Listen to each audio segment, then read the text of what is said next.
right, well, good morning. Let's get to it. How are we doing, guys? Yeah? All right, well, hope you guys enjoyed the sudden impromptu break on Thursday. Yeah? Huh? Oh, great.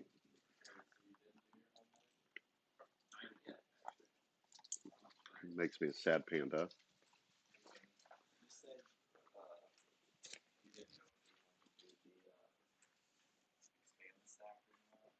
For, yes, I figured out the missing pieces on Scanf. So, um, yeah. So, all right, well, let's get to it. Let me switch over to the Elgato. So wanted to talk just a little bit more about Scanf because I figured out the issues that we saw. It actually turned out to be pretty simple, so I kind of feel like an idiot. But um, yeah, so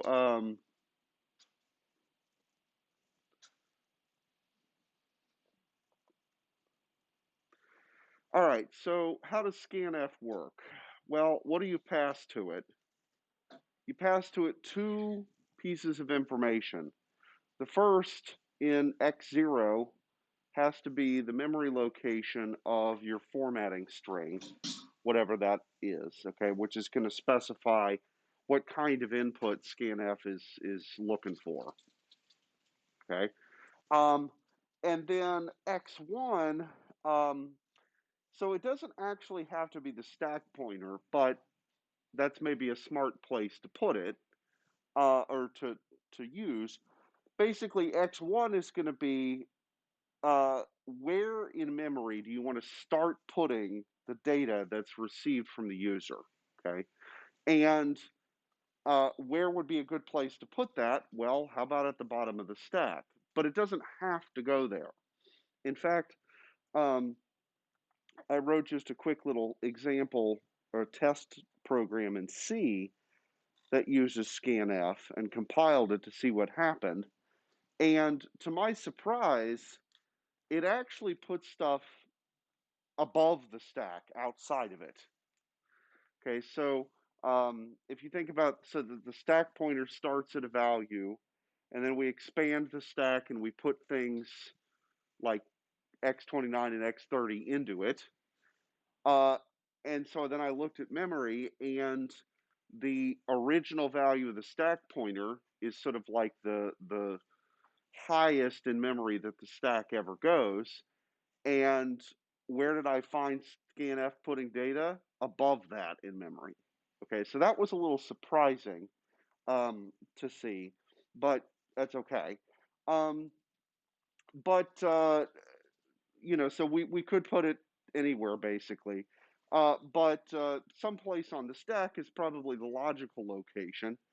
And um, if we're pulling in a string as data, then what did we see last time? The length of the string could be an issue, right? Because if I, for example, expand my stack by 16 bytes and then ask the user to type stuff and they type in a whole bunch more bytes, then it's going to overwrite stuff that's further, well, down, I guess, but really up because of the memory addresses.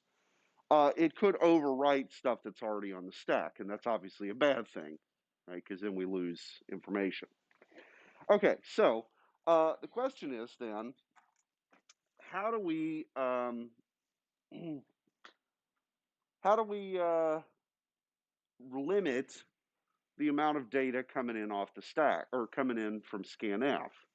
And it actually turns out to be a very easy thing to solve. Okay, so um, now if the user were inputting numerical data, like a float or an integer, then they could be typing in a whole crap load of digits, but that's going to get encoded in either two's complement or floating point, and it's still going to fit into a 64-bit window, right? Even if it takes, like, if you type 12345 12345, that would still fit into a 64-bit chunk, even though as a string 12345 12345 wouldn't, right? Because it would take up 10 bytes, right? Which would be more than 64 bits.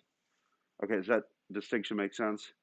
Okay, so we really only have to worry about this when we're talking about strings, as opposed to numerical input data. Okay, so here's the solution. It's actually pretty easy. You just modify the format string. Okay, so I was kind of expecting that one of the parameters that we could say pass to scanf by putting a value in a register would be the length that you wanted to limit to, but it's easier than that. You just put it in the format string. Okay, so for example, let's suppose that we want to limit the user's input to only typing 3 characters. Okay, I just picked 3 arbitrarily for sake of demonstration. Then let's remember, what's the format string to tell scanf that you're pulling in an actual string? Well, %s, right? For S for string. And so all you got to do is put the number in front of the S that you want to limit to. That's it, right? So now, that said, the one thing you do have to take into account is that the user is typing the characters. The user is not necessarily typing the null terminator, okay? That's something that scanf should append to the string. So if we were to put this in memory or allocate memory for the returned value, we would need to allocate 4 bytes, not 3, because if the user's inputting 3 bytes, we need 1 byte for each letter, because in ASCII everything takes up a single byte, and then the 4th byte for the null terminator. Okay, even though the user doesn't actually type that. Okay, so what would happen if the user typed 30 characters? It would take just the first 3. Okay, so it would sort of just take whatever the user inputs, chop it off, and that's it. So doesn't care. Okay, does that make sense? And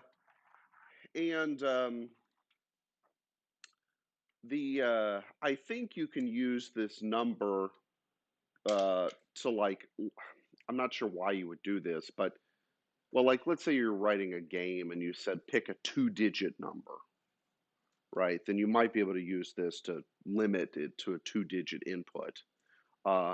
Or you could accept it, take in the data as a string. So, like, say, have the user type a 2-digit number, but then treat it as if it's a string and convert that string to its corresponding numerical value. Does that make sense? Yeah. So, and I think you guys probably used something like this when you were in 111. Did you guys use anything like string to int or int to string? Huh? Yeah, so you could take the number 1, 2, 3, 4, 5, and then have it spit out the actual string 1 with the characters 1, 2, 3, 4, 5. You can also go the opposite direction. Guess what are going to be a couple of homework assignments? String to int and int to string. Yay! Yeah, so love you, Evan.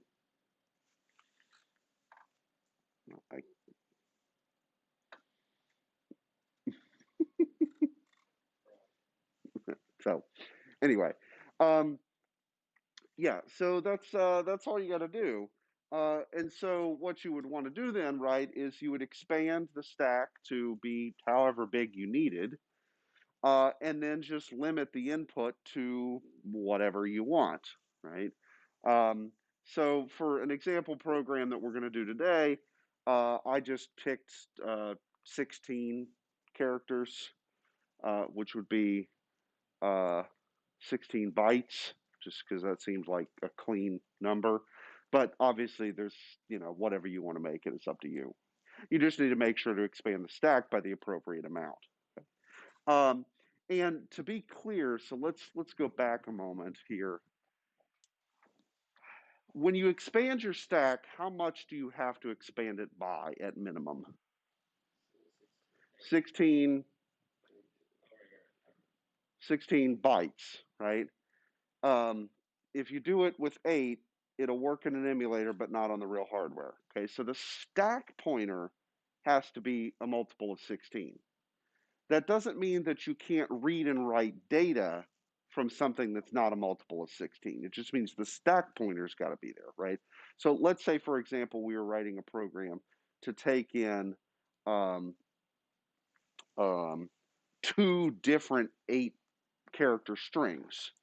Well, one of them I could put starting at the stack pointer, and the other one I could put starting 8 up from the stack pointer, and they wouldn't overwrite each other, right? So it's totally okay to write to any cell of memory. It's just the stack pointer's got to be 16 byte aligned. Okay, and we'll see why that's important here in a minute. Okay, all right. So questions, preguntas, and/or fraggens about scanf, or at least what we've got so far. Now, in doing a little bit of reading and research about a few things, um, one of the things I found that even when I type or use scanf in a C program and compile it, often the compiler would change scanf to some other function. So it turns out scanf, I guess, is kind of old, and so in particular, you can have like buffer overflows and other kind of bad things. That is what, well, buffer overflows often are ways that people exploit to do nefarious things, uh, like crack into a machine or something. So there are sort of newer, more protected, more fancy versions of scanf. Um, I think for our purposes, it doesn't really matter. You're still passing data to them and getting data back, and but just keep this in mind that if you write something and then start compiling it, then it may not actually use true scanf. It might use one of these variants of it. So yeah, I have no idea how it actually works, but um, yeah. But buffer overflows are a common method of exploiting things, right? And if you've got a code base that's absolutely gigantic, what's to say there's not some little piece of it that somebody wrote 15 years ago that's still hiding in some little corner, right? So this is why it's something as massive as, say, an operating system. There might be some little module somewhere over there that in this one circumstance you can break, and um, yeah. But no, in terms of actually how you do this, how you can exploit a buffer overflow to crack into something, I don't actually know, right? That would be a great topic for like a computer security type course, which is not my bailiwick. I bet you Dr. McCartan Lim could give you an example, but since he's actually a computer scientist and I just play one on TV, so yeah. Anyway, all right. So good. Now, if we're going to be working with a string, we need to be able to work with data on a byte by byte basis. Okay. And so what this means we need to talk about more is our load and store instructions, because there's a lot more of them than we've talked about. So we've talked and used the LDR command and then also the str version to store data. Okay. So what does the load command, load register command do? And what did we need to give it for it to do its thing? Well, it loads the a register with the contents starting at some given memory address. So we would type like LDR space either memory address or the name of a register, right? And that's where it would look to get the address from. Okay, so oh, that should be bytes, not buyers. So what do we give it, right? In fact, let me just type on here what I meant. You would have, right, it'd be something like this.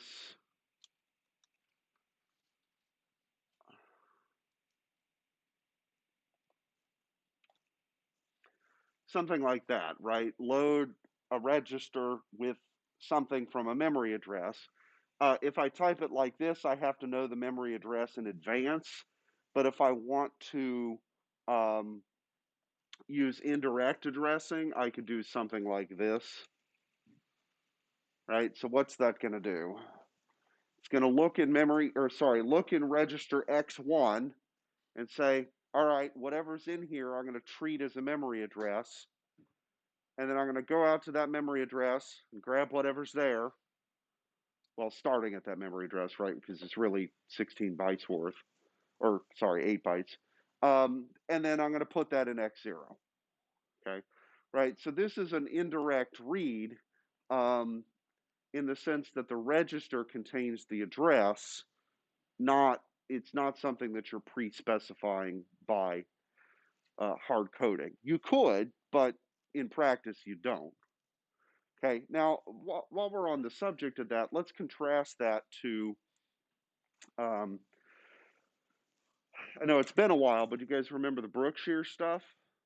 There was no indirect load or store, for that matter, in the Brookshire architecture. Okay, which meant that there was the program where I wrote out a bunch of Fibonacci's, right? That's why I had to do that evil self-modifying program in order to basically get an indirect right. I had to kind of fake it. Um, but in our architecture, we don't have to go through those kind of machinations. Okay, um, so it looks something like that. And how much data do we need to, or how much data are we going to be pulling in? Well, it depends. Are we loading a W or an X? Okay, if we just want to load 32 bits worth of stuff, it goes into a W. If we want to load all 64 bits, then it's going to go into an X. Okay, um, and I don't think we've ever really actually used the W registers for much, if anything. I think for pretty much every program we've written so far, we've just used the X registers, and that's that. Um, but uh, but for the byte level processing, as we're going to see, we have to use the W registers. And also, to be clear, are the W registers different from the X registers? In what sense are they not? Hmm? Right. The W registers are just the first 32 bits, the least significant 32 bits of the 64-bit X's, right? So they're just like in a circuit level sense, the W register is the X register. It's just half of it. Okay. They're not completely separate things. Okay. So, um, but if I'm doing that, then I'm going to be, if I use the LDR command, then I'm going to be pulling in either 4 or 8 bytes worth of memory, okay, into my register. But what about if I don't want 4 bytes worth of stuff? Well, I could pull in 4 bytes and then destroy 3 of them, but using masking or something, but that seems relatively inefficient. Okay, so in particular, what we'd like to be able to have is a way to load in a single byte at a time. Single byte would be useful because, well, that's how big a character is in Ascii. Um, we might want to be able to load in um, a 16-bit or 2-byte chunk for some reason. Okay, and so there are variations on the LDR command to do this. Okay, and so let's look at those. Oops.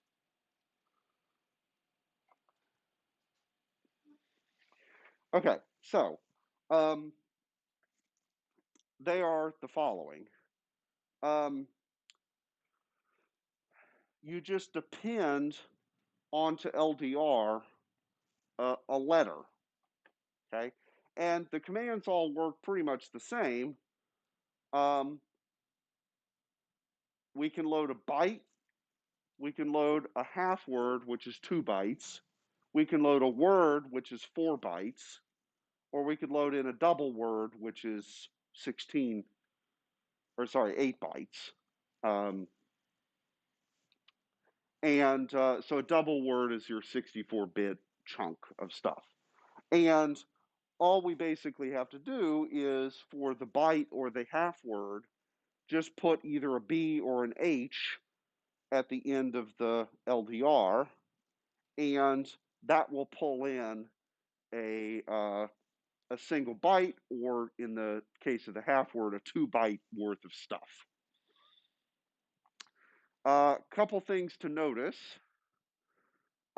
Notice that only one of the instructions actually uses the X registers. All the other 3 all use Ws.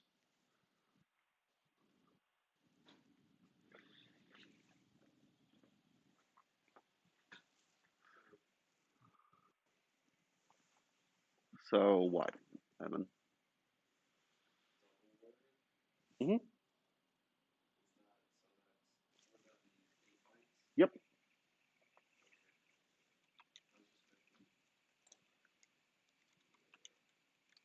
Yep. Yeah. So double word, right, is a 64-bit thing, and that's sort of a lot of the loading that we've used already has been that, right? Um,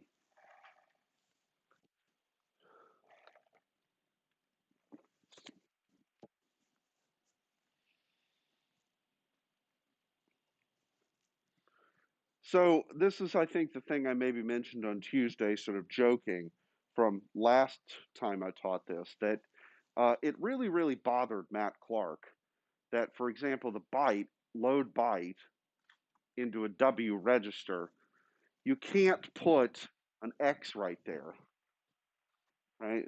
So if I wanted this right here, it has to be W, not X, right? So this was his thing. Well, it'll fit in a medium box or it'll fit in a large box, but you have to put it in the medium box.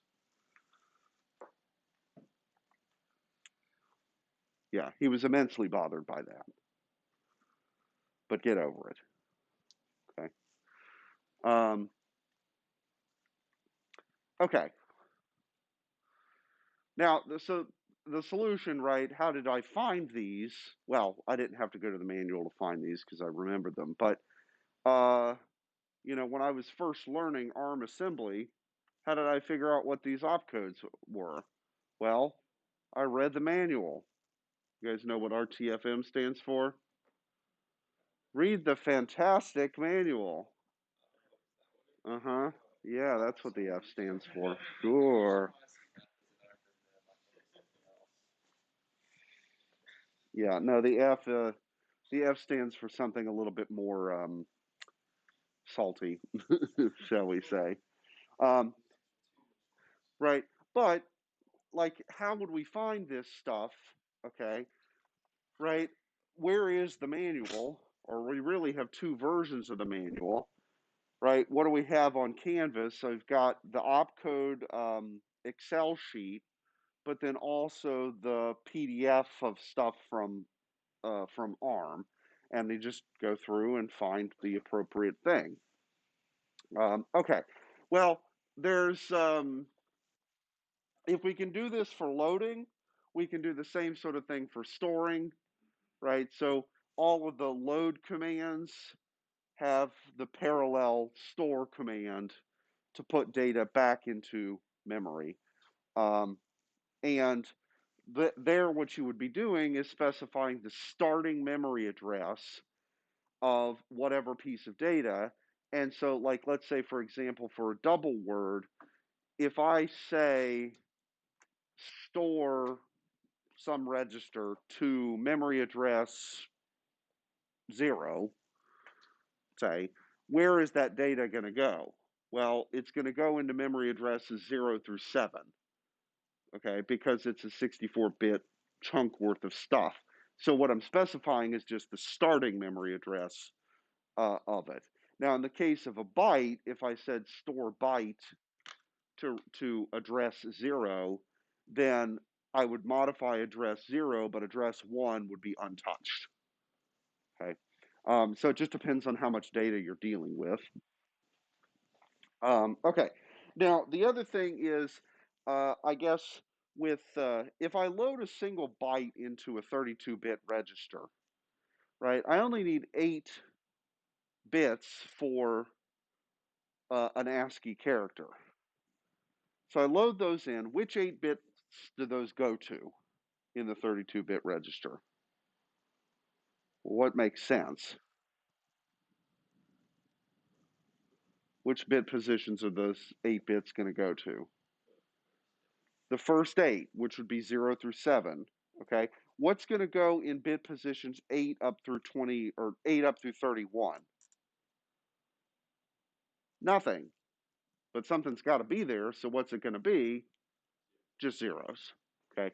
So when you use any of these things, either the first two, byte or half word, that take up 8 or 16 bits respectively, the other unused bits are just zeroed out. And for a double word, or sorry, for a word or a double word, well, for a double word, it doesn't matter, but for a word, it also doesn't matter for the W part of it, right? Because you're loading in all 32 bits. The upper 32 bits, the sort of bit positions 32 through 63, would be all zeros still, right? So all of this stuff gets, as we say, zero extended out. Okay, so let's use this to write a program. Okay, so what's the program we're going to write? Well, why don't we just write a program that takes in a string and then figures out how long it is? Okay, and so the way we'll do this is I'll have a main routine and then a subroutine that will actually do the meat of the scanning, which I'll call scan string. I need to so it turns out scan str is protected. It's already defined somewhere in the C library, so I can't name it that. So I just changed it to scan string. Okay, so what are we going to do? Well, the string, like there's really two things we got to do. The first is we need to get a string from the user and put it in memory for processing. That will do using scanf, like we were talking about at the beginning. Okay, so that string starts someplace in memory. So we will need to tell our subroutine where the string starts in memory so it can do its thing. Okay. We will also need it to output a number, namely the length of the string. Okay. We'll need a loop, obviously, because we're going to be going letter by or character by character through our string. And how do I know when I'm going to stop? Well, I'm just going to look for the null terminator at the end of the string. So I'm going to start scanning my string and look until I find my null terminator. And when I find it, then bam, I'm ready to go. And then I'm going to use x1 as a counter, which will start at 0, obviously. And I put there, I had to make up a word for this. Well, it's going to be both a counter and an offset, okay, which is really kind of cool how this will work. So I can use it for two purposes. And as it turns out, they're mathematically the same number, so that's why I can get 2 for the price of 1 here. Okay, so what do I mean by an offset? We'll talk about that in a second. Okay, but structurally this makes sense, what we're after? Yeah? Okay, so let's start writing. All right, so that's what I want to do. Okay, so the next thing I want is Genie, and let me close all of this stuff.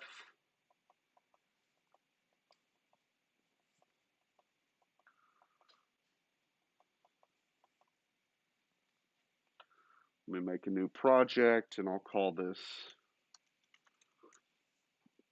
string length.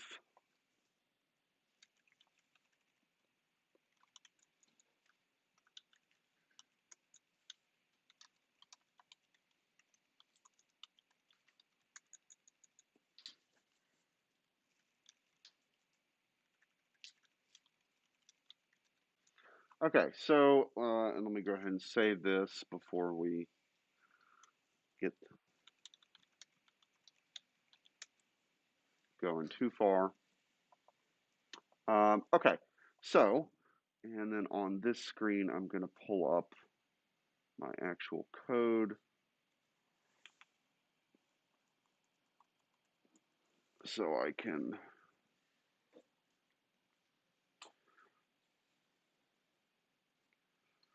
okay, so all right, so what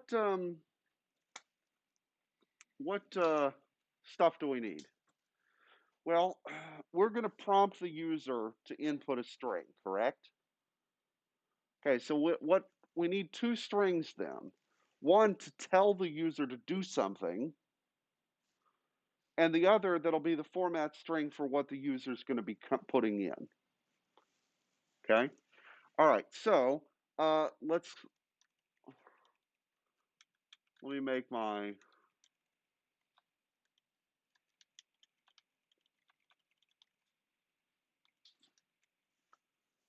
string that this will print to the print, and the user will see that it's being asked to do something. Okay.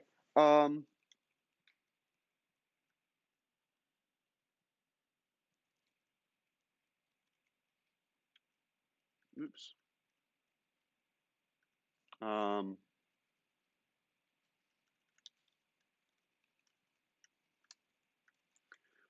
I also need a format string. Well, what kind of data are we pulling in? A string, okay? And if I do this, then the string could be coming in, could be basically any length that the user types. I want to do that because I might overwrite stuff. Okay, so we should limit the user. What did I say that the limit would be earlier?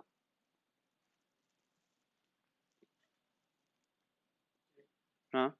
Oh, when our cheesy example, yeah, 3. But let's spice it up a little bit.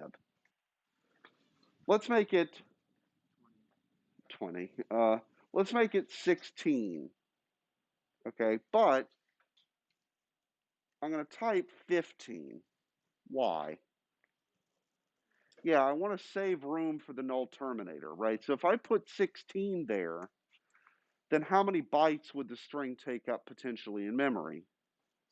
Could be 17, and that 17th would spill over potentially. right? So just to cover my butt here, I'll do 15 so that the null terminator would be the 16th thing if the user inputs a really long string.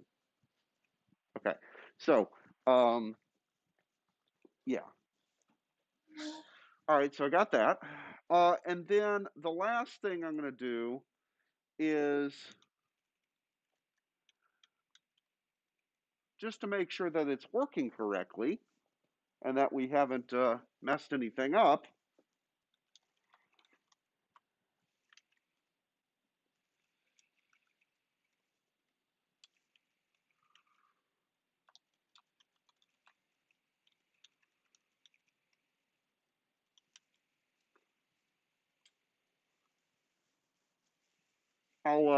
I'll do this. We'll print the string itself and then also its length to the user when we finish, and then that way we'll know A, that we're correctly looking at the string, but B, it'll spit out whatever its length is. Okay. All right. Now let's look at the format string there that I've called outString. How did I get quotes in a string? Huh? Yeah. Okay. So the backslash quote is how you would actually put a quote mark in a string. Because the string, right, in here, I have to define it starting and ending with quotes. Well, the assembler is going to look at that and say, wait a minute, you're stopping the string halfway through the string and then starting it back up again. What's going on there, right? That doesn't make sense. Okay, so yeah, so that's just how you get a quotation in the string. Is it actually takes two characters to do it. Okay. Okay, and then oops, that should be a percent at the end, not an ampersand. At the very end, well, what kind of number am I outputting? Do I really need to have, and it should be long in this, right? I'm outputting a number, right?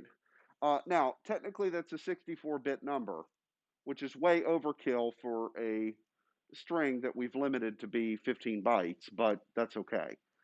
There's a good reason why I'm going to use all 64 bits for that, which we'll see in a moment. Okay, Gucci so far? Oui ou non? All right, so let's start writing. What's our main routine got to look like? Well, what's the very first thing I have to have in any program here? Yeah, set up the stack. So I need to store x29 and x30 to my stack, okay, and expand the stack by the appropriate minimum amount, okay, minus 16. And actually, in this case, I'm going to just put a minus 32 there. So that will give me, well, no, actually, well, we'll just go ahead and do 16. And I can always expand the stack later. Okay. The other thing I'm going to do is therefore at the end, what do I have to do?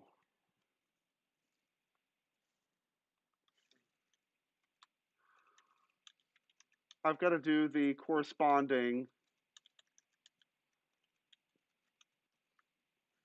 load pair to restore the values of the stack pointer and link register to their values when the program started. Okay, so that's the very, very last thing that I need to do, with the exception of that. Okay, so what's the W0 that's going in there? Or sorry, the 0, and then the return.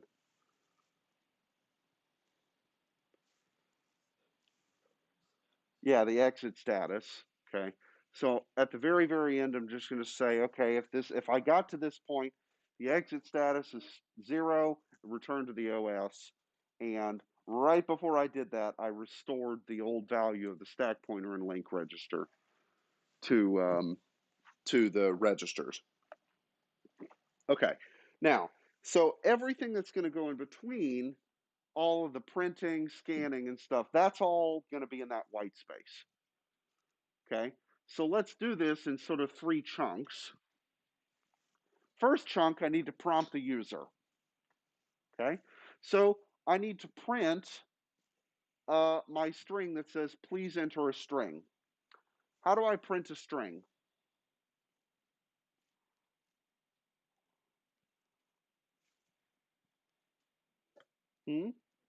Printf. Okay. How do I use printf? What do I need to give printf? Huh? Yes, so I'm going to have one of these. But right before that, I need to do something. Load. With.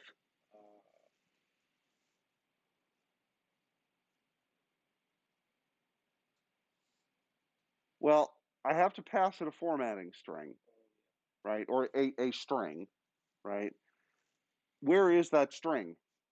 I don't know, but I got to tell it. So how do I get the memory location of the please string? That, with the equal in front, because I'm passing to it the memory address that the string starts in, not the actual string itself.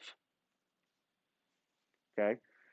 Now, do I need to pass any other parameters to printf in this case? Why not?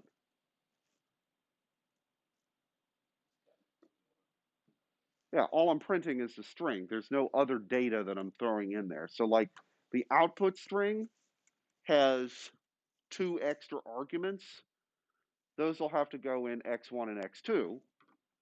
Well, I don't have anything that I'm putting in my please string. I'm literally just printing the string and that's it, right? So hence I only need to use x0 for that one. Okay, so that will, this will print the thing to the console. Okay, great. Now what? All right, so this prints the string. Now we better set ourselves up for, in fact, let's go ahead and comment this.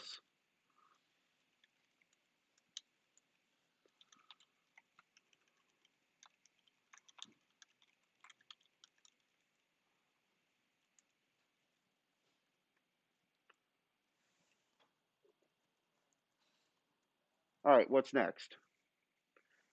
So what's our sort of 3-part thing? Tell the user to do something, actually get the data from the user, do stuff with it, output result. Okay, so next step, we need to get stuff from the user. All right, so let's expand. How many bytes do we want to allocate for our string? 16, 15 plus the null terminator. So let me go ahead and expand my stack by 16 bytes to make room for it. Okay, then at the other end, what do I need to do to make up for that? I need to shrink the stack back at the very, very end of the program to compensate. Okay, good. All right. Now, what data, how do I use scanf here? What do I need to tell scanf? I need to pass scanf 2 pieces of information. What's the first one? That goes in x0. The what now? The location of the format string, okay? Which in this case, what did I call that? Input string, okay? All right, so this,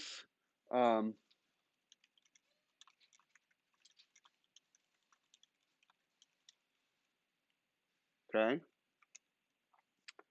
Then I need to, oops. I also need to tell it where it's going to put the data in memory, okay? Where do I want to put it in memory? Well, that's kind of up to me, but where would be a good spot? Probably starting on the stack pointer, right? And I expanded the stack by 16 bytes, which is perfect because I'm going to be pulling in at most 15 bytes plus the null terminator is 16 bytes. So it'll perfectly fit in one of those rows of memory. Okay. And so I just need to take whatever the current value of the stack pointer is and stick it into X1. So I just copy it over. Okay, good. All right. And that's everything that I need to do to set up for the scanf part. All right, so now that I've set up everything for the scanf, what do I need to do? Branch to scanf. Okay. All right, so this stuff here is going to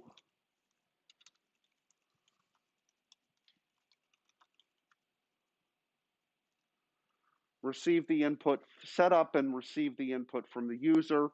And now the user's string, so after we finish with scanf right there, whatever the user has typed, um,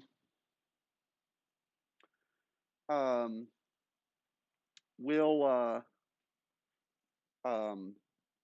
sorry, Jack had a question on the chat.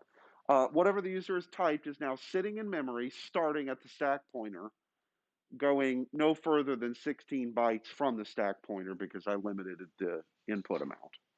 Okay. So Jack's question was, did printf here print the number that's in X1? No, or not the printf that I've made so far, because there's nothing in the format string that says to print anything from X1. Okay, so printf only gets, if you just have a bare string, it only gets one input, the location of the string. If it's a string where you also are printing numbers or something, then those things have to go in the X1 and so on. Okay, okay, so let me scroll back down to here. Okay, so good so far. Prompted the user, gotten their input. Now for the meat of it. Okay, what do we need to do? We need to actually process the string. Okay, and so this is where I'm going to set up my function to start scanning through the string. Okay, all right. So the first thing I'm going to do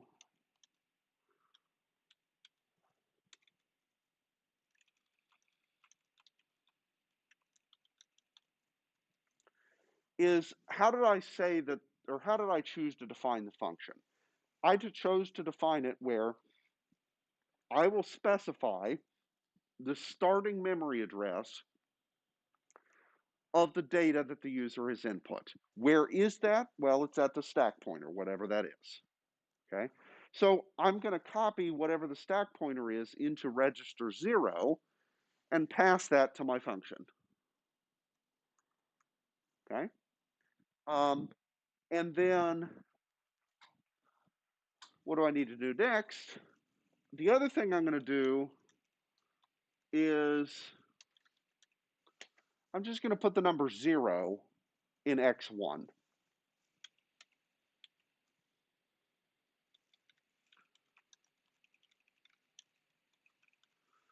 And I'm going to use X1 as my counter, right?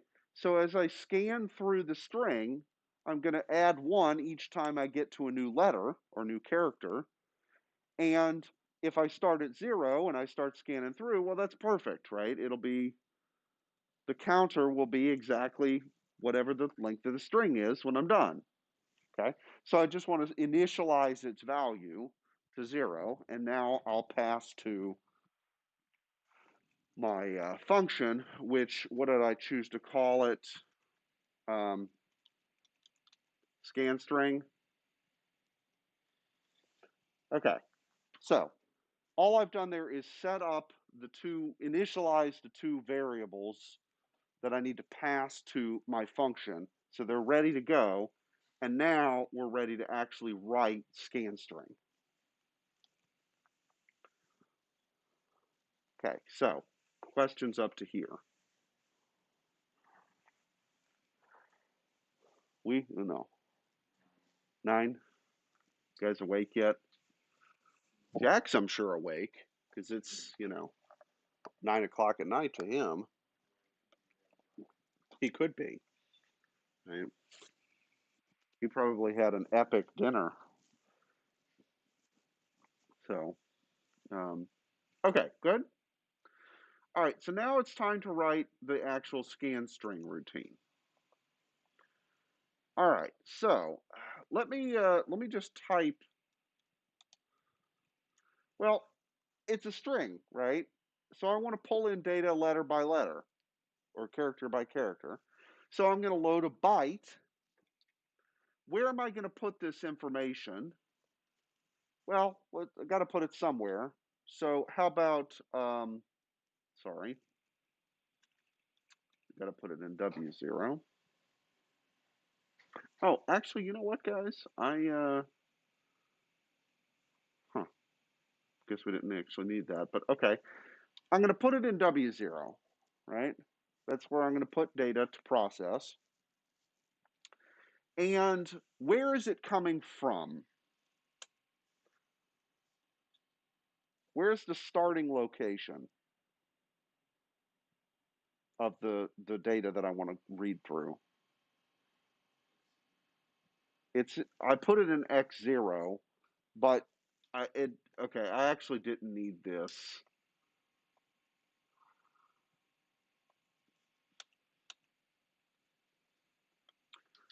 I could just do this.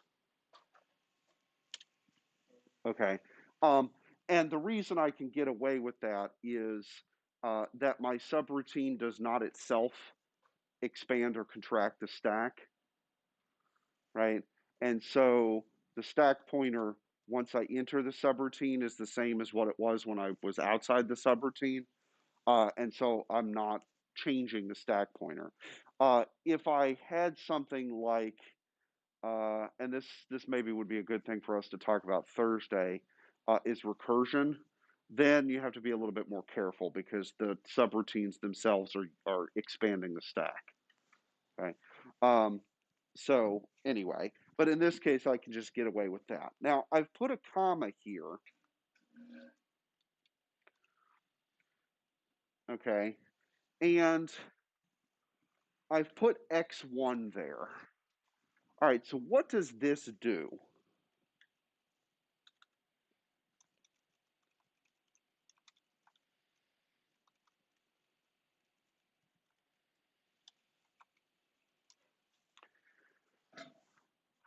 The second thing that's in the brackets is an offset.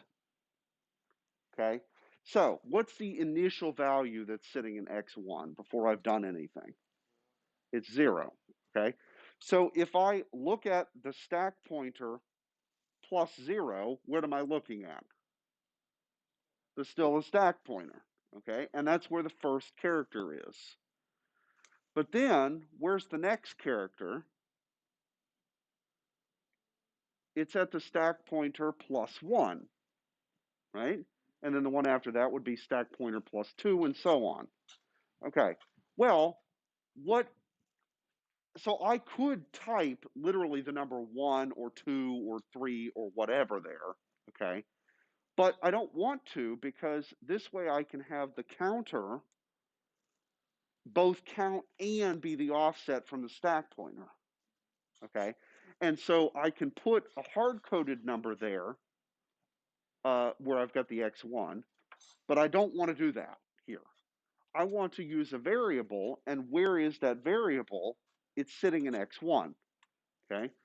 So that means that I can write a single command that that will scan through the string, and the only thing I've got to change is the value of x1, which tells me how far past the stack pointer am I looking. Okay, so this is both indirect addressing and indirect offset addressing, which is something Brookshire certainly does not have. Okay, but it's nice we've got this here, right? Just for curiosity's sake, the 6502 does have this sort of thing, which is kind of funny because it has how many registers other than the stack pointer? 3, A, X, and Y. So, yeah, kind of crazy. I know having 32 registers is like total lux, or what would you say if it's like super ritzy or rich, huh? Luxurious, but like slang term. Yes, bougie. That's what I was looking for. Yes, having 32 registers is super bougie. Okay, um, that's the word, huh?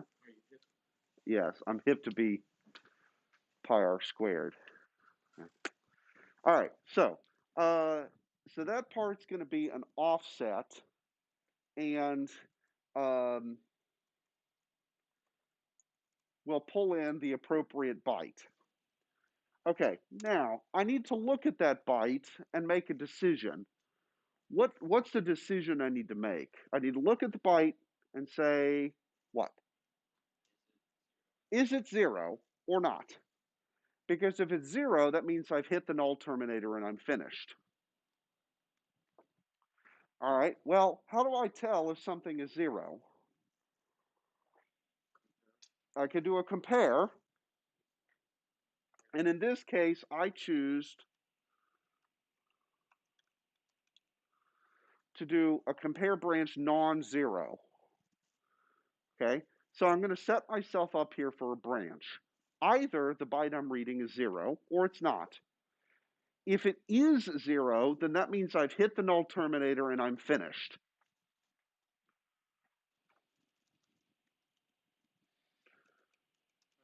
Mm-hmm. What if the string has 0 in it? The number 0? Yeah. Ah, but that's encoded in Ascii, which would not be 00.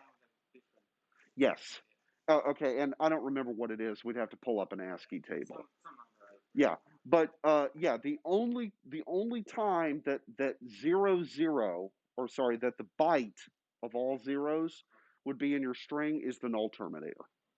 If you had the number 0, the symbol, that would be whatever its ASCII character is. So that saves us from this, okay? Because otherwise, yeah, we'd have a problem. And we'll pull up an ASCII table in a minute just to see what it is. I don't remember, but it's definitely not 0. Okay. All right. So it's either 0 or it isn't.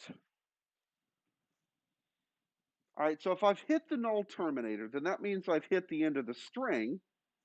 And what I'm going to do is just take my counter and which is sitting in x1, copy it to x0, and then exit the function. Okay, so the calling convention, and the book just talks about this, is basically when you're writing functions, what registers can you treat as being like, basically registers 0 through 7 are supposed to be used for passing parameters to and from subroutines. Okay, a subroutine can do whatever it wants with them inside, but you can't assume that those things are going to be preserved. And the convention is if you are returning one number, where should you put that one number? X0. Okay. If you're returning 3 numbers, then use 0, 1, and 2, and same thing for inputs. Okay. So I don't technically need to do that line, but it's good practice to do it. Okay. To say, all right, If I'm accepting a value back from a subroutine, a single value, expect it to be in either W or X0. If you're getting 2, it should be 1 or 0 and 1, and so on. Okay. Okay, and then I'm finished, and so I can just return back to my main program. Okay, so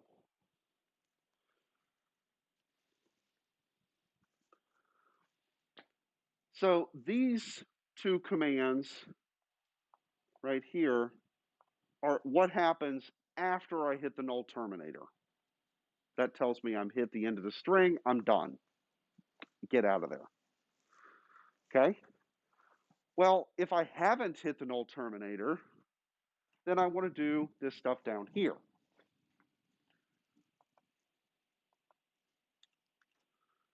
Okay, what do I want to do if I haven't hit the null terminator? Increment the counter, okay?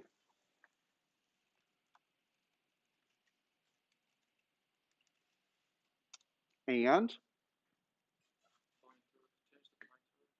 Change the stack pointer. I don't have to. Really?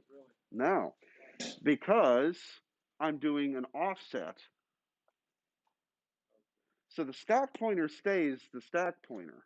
So what that command is going to do is say, take stack pointer and add whatever x1 is to it and look there. But the stack pointer's value stays the same. Really? Yeah. Okay, now you're right. I could just increment the stack pointer. Okay. Except I can't, because what does the stack pointer have to be? It has to be a multiple of 16. So I can't add 1 to that. Now, I could copy the stack pointer into a register and increment that value. Okay, but so that would be, I could do that. But the benefit of doing it with this offset is that the stack pointer stays the same and I don't have to make a copy of it. Okay, so x1, I'm using both as my counter and as how far past the stack pointer I need to look. Right? So let's say that the x1 is 5. Then what this will do is load whatever the stack pointer is plus 5. It'll look there, grab that byte, and put it in W0.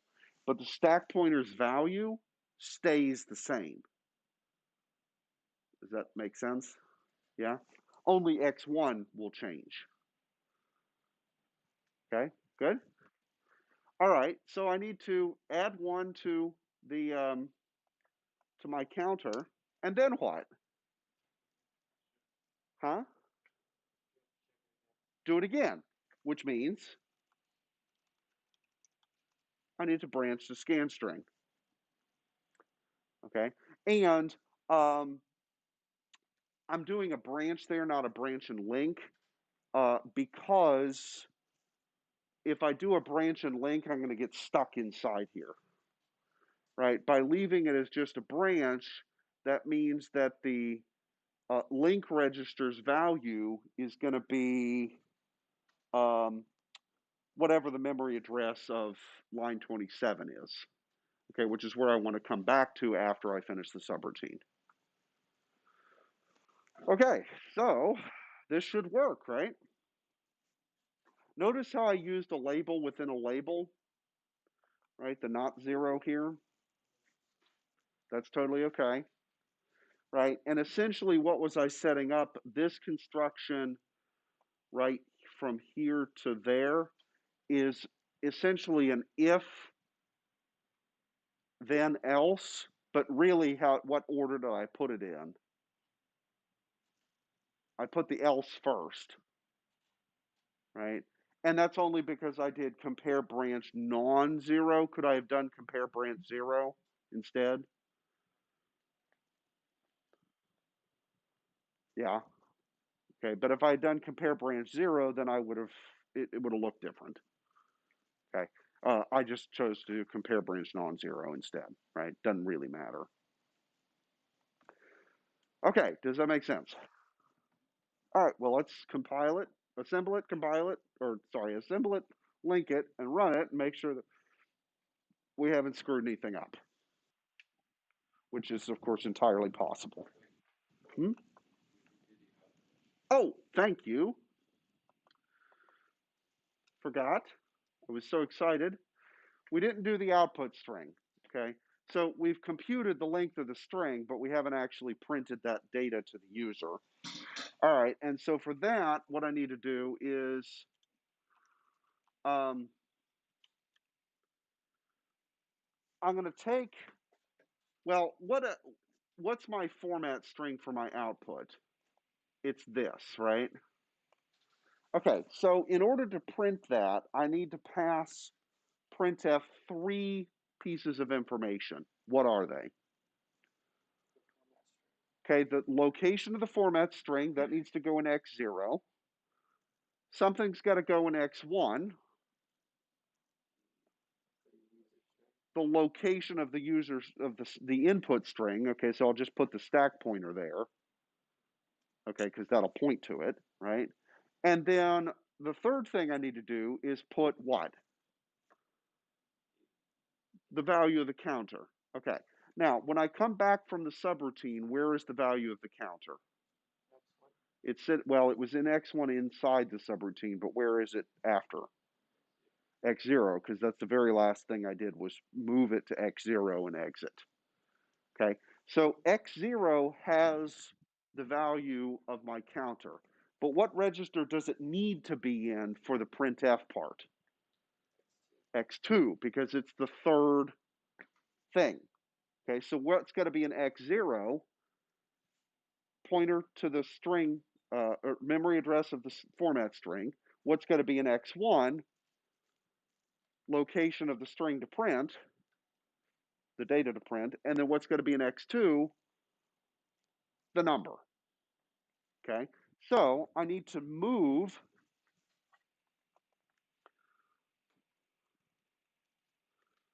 my counter from X0 to X2.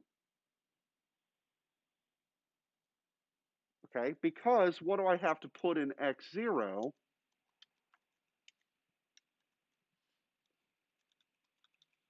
I need to put the memory address of the output format string.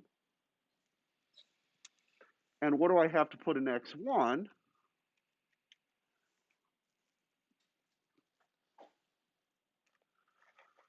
What belongs there? Well, I have to tell it where the string is I want it to print. Okay, where is that sitting? It's sitting on the stack starting at the stack pointer. So in this case, I'll just put SP here. Okay, now is everything? Are all 3 parameters in their correct location to print to branch to printf?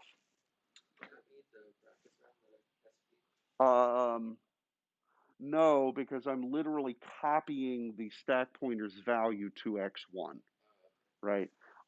So yeah, the reason I don't need the brackets there is because I'm moving it, not loading, using it as an indirect address, right? No, that's a fair question. Um,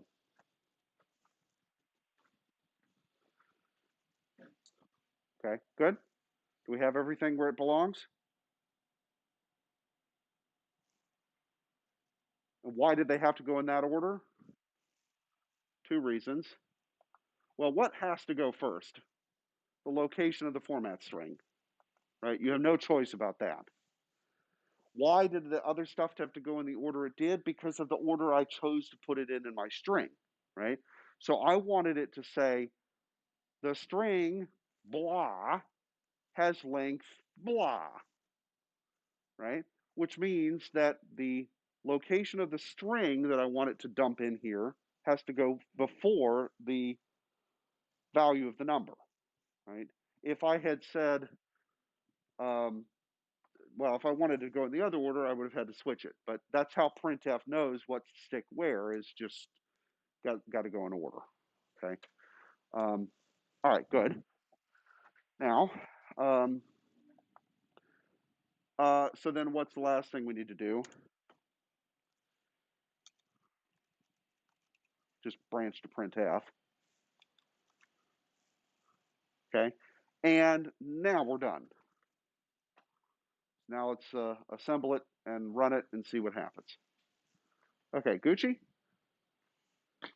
Yeah? Okay, so we pop open a terminal and hope that I didn't make any typos, because those would make me a sad panda.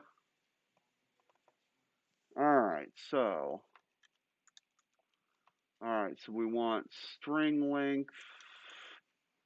All right, so AS, I'll go ahead and do the,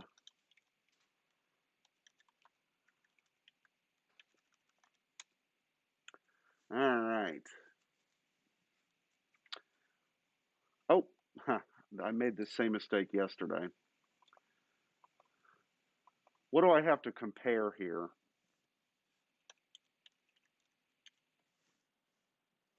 I have to look at a register and compare it to 0, right? So it's register 0 that I want to do the comparison with. Okay, let's try that again. There we go. All right, GCC-G static string length.o output to string length. All right.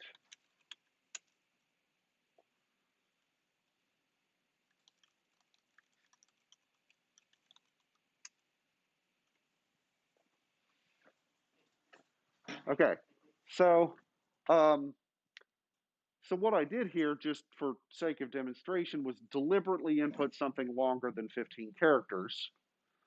Okay, and so what has Scanf done? It's just chopped it off. Okay, and so I have Wabash always fig. Yeah, and that has length 15. Okay, and then of course there's really the null terminator. So like, I guess this is how do we want to define the length of the string? Do we want to include or exclude the null terminator? I think it maybe makes more sense to exclude it and just know that in memory it's got to be there. So it's a 15, the length of the string is 15, but it took 16 bytes to store it because of your null terminator. Okay, and let me just put in something a little shorter.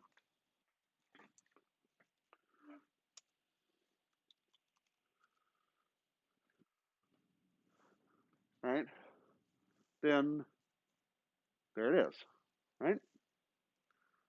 Okay, so let's run this thing through GDB and actually look at the stack as this happens.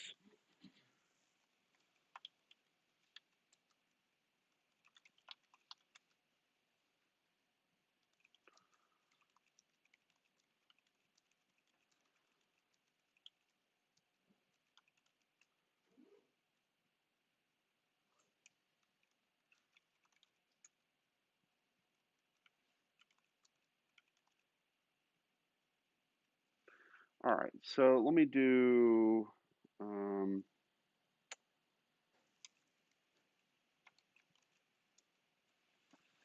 right, so what do we have here? What's in the bottom row there?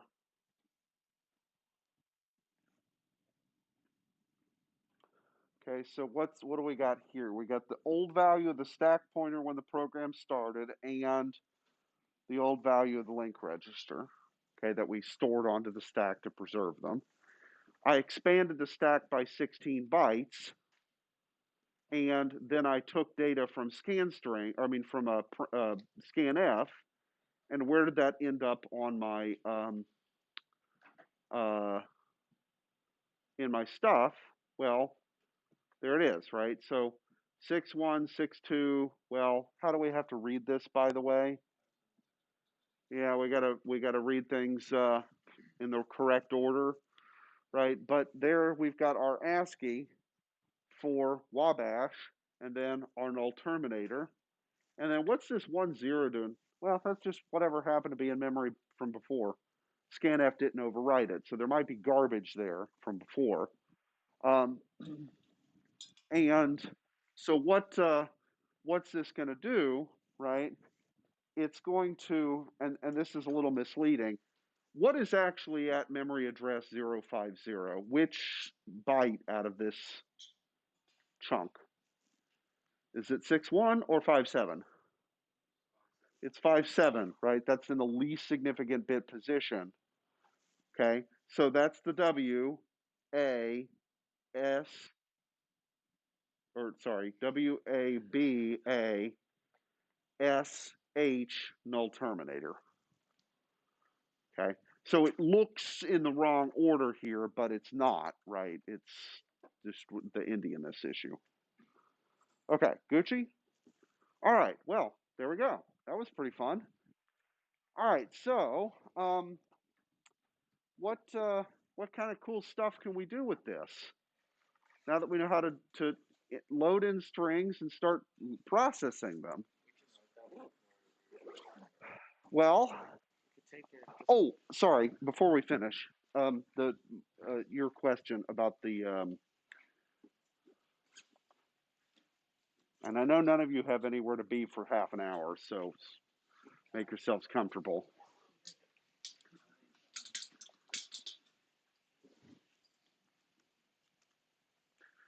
The Ascii table, right? So what is 0 in Ascii? Not the null terminator 0, but the character 0.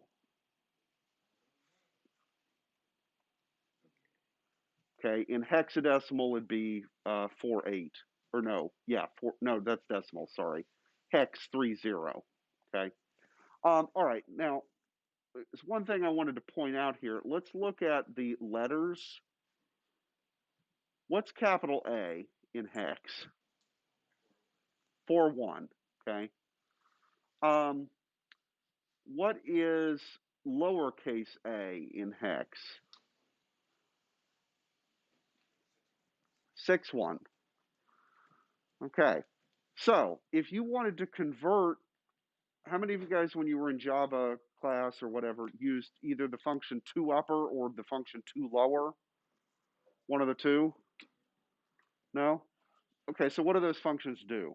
What does toUpper do? You pass it a string and it goes through it and spits out everything, all the letters get capitalized. Okay, and toLower does the same thing, but to lowercase. All right, and if the digit 0 is in your string, does toUpper change it in any way?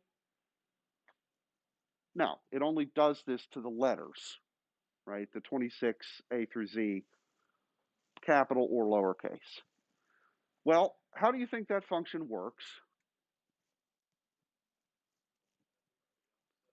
It's scanning through the string and it's saying, hey, do I have a thing that's, if let's say I'm going from capitals to lowercase, do I have a thing that's in the range of values that's capitals? If so, what do I have to do to make it lowercase?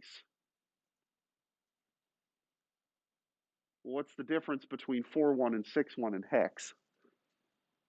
In hex, 2-0 in decimal 32, right? So all you have to do to convert a character from its lower to uppercase is subtract 32, or from upper to lowercase, you add 32.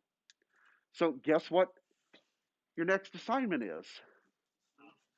To write one of those, either toUpper or toLower, I don't care. Okay. All right. See you guys next time, where we'll talk about recursion.